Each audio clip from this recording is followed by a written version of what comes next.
Hey guys, today I'm doing a video to show you how to get iOS on your Android device, and it runs 100% smoothly, and you can get all the features from the iOS onto your Android device. It works on almost every Android device, so I'm just going to go ahead and show you how it works.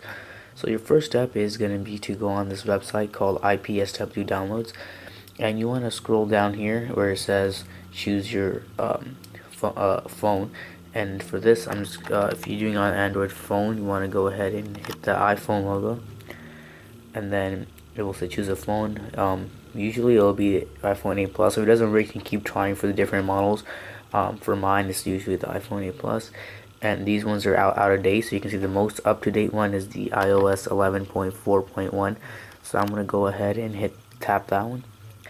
Now after that, it will say this is ready to download. You can basically download it. So you want to go down here where it says download, and basically, as you can see, the file will start to download.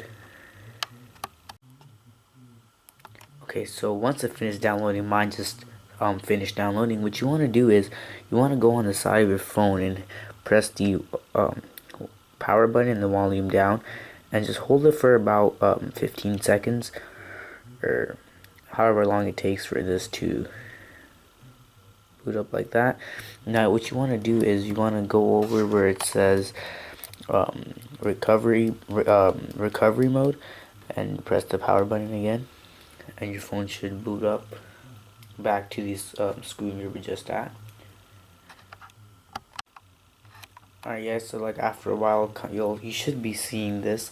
It's an Android logo and it says no command. Now that's exactly where you want to be. That means the Android from your device has been completely erased and it is not running that software, so that the iOS will be ready to install.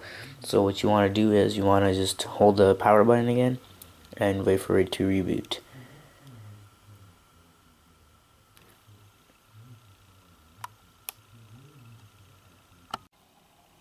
Alright guys, so when your phone boots up, it should just turn out you should have this version of iOS. Let me bring it close to the camera real quick.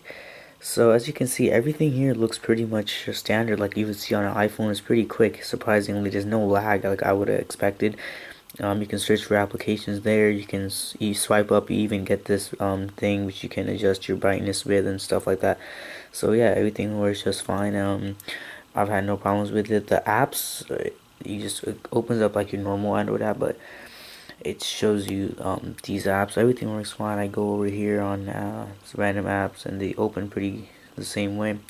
So yeah, I've really enjoyed this launcher. I feel like it works very great and I would recommend it. So yeah, that's basically the video. Thanks for watching and subscribe for more.